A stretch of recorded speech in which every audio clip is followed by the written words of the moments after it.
সরকার দরকার সামনে নিয়ে একটা সুষ্ঠু নির্বাচন দেখতে চাই ভালোভাবে। আগে তো ভোট দেওয়া গেল না, ভোট জন দিতে পারি সেই ব্যবস্থা যেন চাই, তাহলে ভালো হবো। ভোটটা একটা অধিকার আম করে, আর সেটাই সেন্টারে যাওয়ার আগে এগুলো ভোট হয়ে গেছে। ইসলামী শাসনালী তো সবচেয়ে ভালো।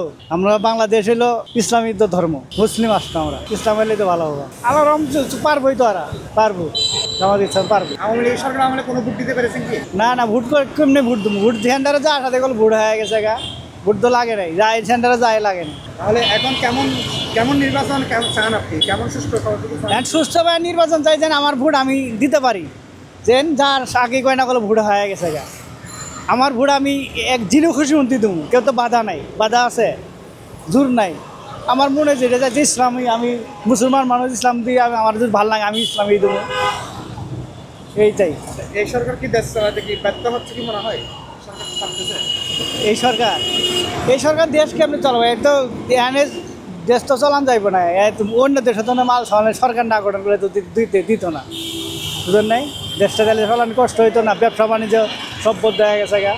সরকার তো এলে এটা বদ্ধ হয়ে যায়, বদ্ধ হবই। সরকার দেশটা তো বাইরে থাকবো, আপাতত থাকবে।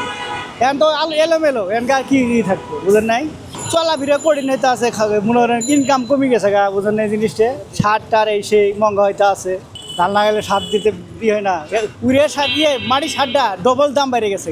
যেটা আমি কিনলাম 800, সেটা এখানে 1600। এই সারটা মাটি সারটার তো দাম কম আছিল, সবচেয়ে কৃষকের জন্য সুবিধা ছিল। সেই সার ডবল দাম হয়ে গেছে, সার নাই। সরকার দরকার, সরকার গঠন হলেই একটা নিয়ন্ত্রণ আসবো, তাহলে বোঝা যাবো ইয়ে হবো।